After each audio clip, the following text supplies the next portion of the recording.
이번 실습 강좌는 앞서 설명한 구조체의 재정의를 통해서 점, 원, 사각형 정보를 저장하는 구조체를 활용하여 실습을 진행합니다. 2차원 좌표상에서 원과 하나의 좌표값이 주어졌을 때 좌표값이 원 안의 영역에 포함되어 있는가를 판단해보는 프로그램을 작성하면서 구조체를 활용하는 방법을 살펴보겠습니다.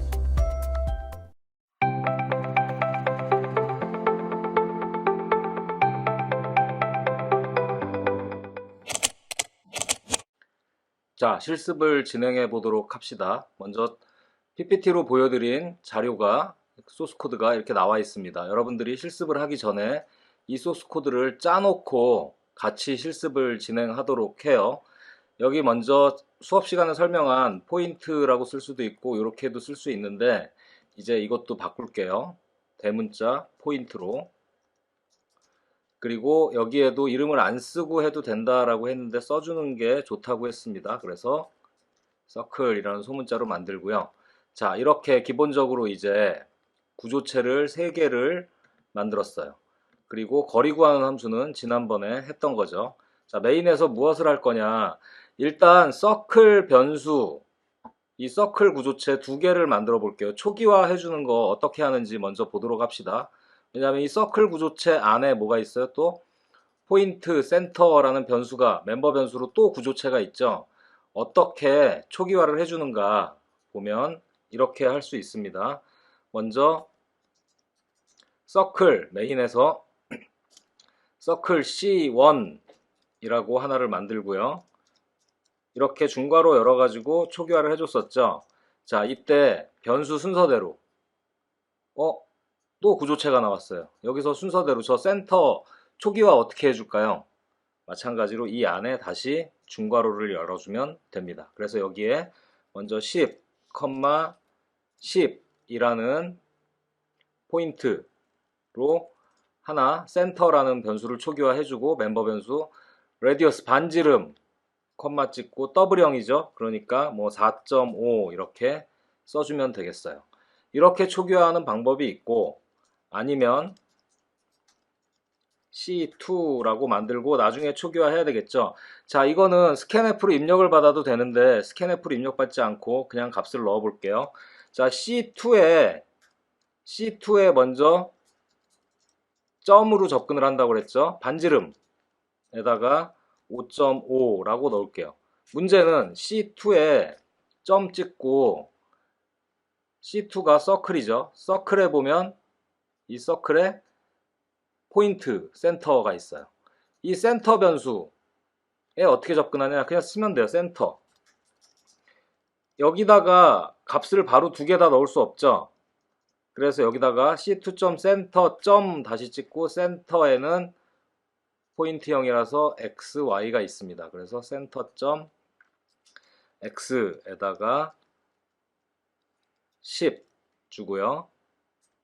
C2.center.y에다가 20 이렇게 줄 수 있습니다. 그러면 C2는 각각 C2.center.x, y 이렇게 점 찍으면 돼요. 구조체 안에 또 구조체가 있으면 마찬가지로 점 찍으면 됩니다. 자, 이렇게 서클 1과 서클 2를 만들어 봤어요. 포인트도 하나 만들어 보겠습니다. 포인트 P 소문자로 그냥 포인트라고 하고 초기화를 이거는 바로 시킬게요. 지난번처럼 10,15라고 해보겠습니다. 10,15 포인트라고 초기화를 시키겠습니다. 자, 이렇게 하고 먼저 출력해보면, 자, 이거 여러분들 화면 이걸 위해서 이거 닫을게요. 이거 다 나중에 필요할 때 다시 열어서 설명을 하도록 하겠습니다. 자, 출력해보면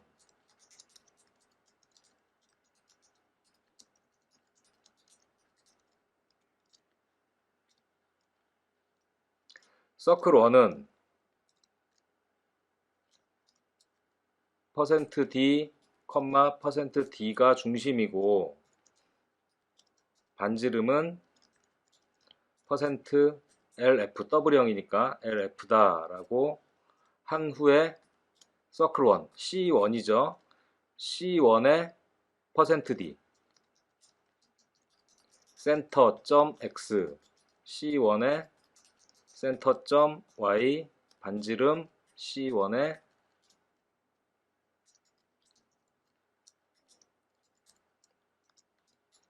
레디우스라고 하고, 마찬가지로 C2도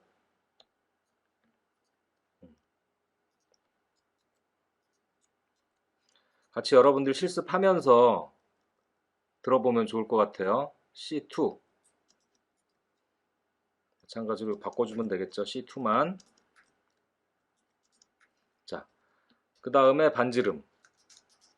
반지름이 아니라 포인트.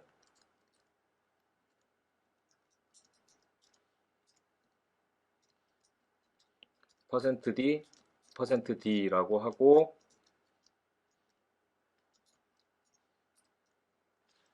첫 번째 퍼센트 %D에는 포인트의 X, 두 번째는 포인트의 Y가 출력이 되게 해보겠습니다. 자, 일단 이렇게 하고 실행을 시켜 볼게요.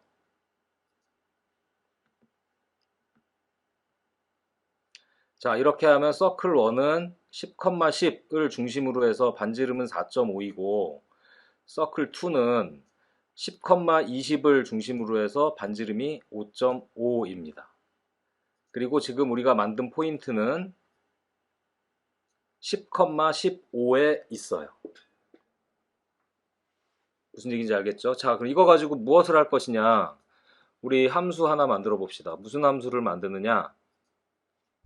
이 포인트가 이 서클의 원의 영역 안에 있는가 없는가 판단하려면 어떻게 해야 될까요? 서클 2의 영역에 있는가 없는가 판단하려면 어떻게 해야 될까요? 머릿속으로 한번 그려보세요. 제가 영상 편집하면서 이미지를 한번 넣어줄까 하는데, 어떤 원의 영역에 포함되면 어떻게 해봐야 될까요? 반지름, 원의 중심에서 반지름으로 휙 동그랗게 두르는 게 원이죠. 그러니까 어떤 점이 어떤 원 안에 포함되는가 보려면 어떻게 해야 되겠어요? 원의 중심과 그 점의 거리를 계산해 보면 되겠죠. 그 거리가 반지름 영역 안에 포함되어 있으면 어떻게 되겠어요? 그 원의 영역에 있다라고 하면 되겠죠. 그래서 간단하게 구할 수 있어요. 뭘 이용해서? 지난번에 우리 만들었잖아요. 거리 구하는 거 만들었죠. 두 점 사이의 거리 구하는 거 만들었어요. 이 함수를 여러분들이 써먹으면 되겠습니다. 어떻게 써먹으면 될까요? 자, 여기서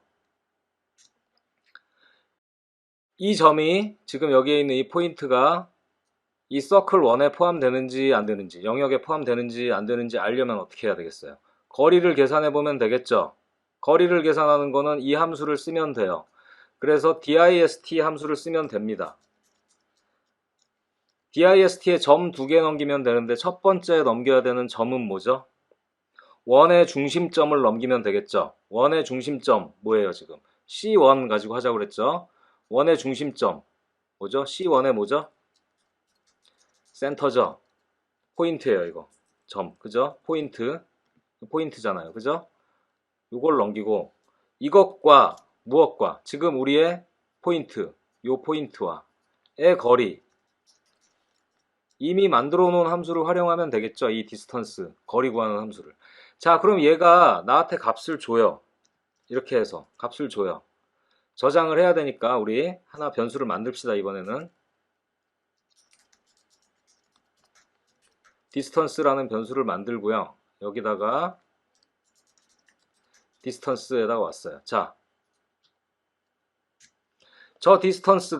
이 디스턴스가 무엇과 비교를 해야 될까요? 이 원의 C1의 반지름과 비교를 해야 되겠죠. 만약에 디스턴스가 작아요. 무엇보다 C1의 반지름보다. 그러면 이 경우 작거나 같은 경우 둘레까지 딱 맞춰서 해봅시다. 같으면 어떤 상황이죠? 원 안에 있는 거죠. 원의 중심과 어떤 특정한 점의 거리를 구해서 봤더니 그 거리가 원이 가지고 있는 반지름보다 작다라는 얘기는 그 원 안에 있다는 얘기죠. 그러면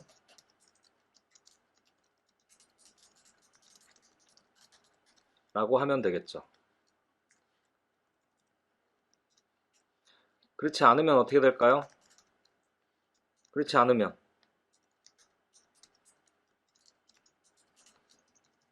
원 밖에 있습니다 라고 해야 되겠어요.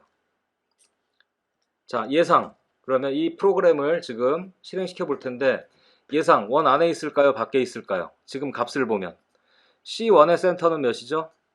C1의 센터는 10,10이에요. 10,10인데 반지름이 4.5예요.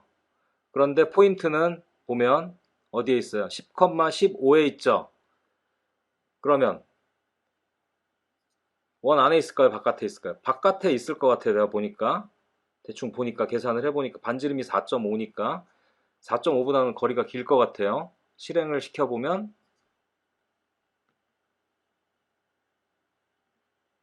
자, 원 밖에 있다고 나오죠. 원 밖에 있습니다 라고 나와요. 이 뒤에다가 서클2하고 복사 붙여넣기 해서 하면 되겠지만 그냥 간단하게 그럼 서클2 안에 있나 보고 싶으면 어떻게 하면 되겠어요? C2로 한번 바꿔서 해봅시다. C2 이렇게만 C2 C2는 몇이죠? C2의 센터는 10,20에 있는데 요건 계산이 힘드네. 한번 봅시다. 그냥 실행시켜 볼게요. 원 안에 있습니다 라고 나오죠. 자, 이렇게 여러분들이 거리 계산하는 함수를 하나 지난 시간에 만들어둔 함수를 이번 시간에 활용을 했어요. 이렇게 어떤 점이 원 안에 있는가 바깥에 있는가 판단하기 위해서 이 거리 계산 함수를 사용을 했어요.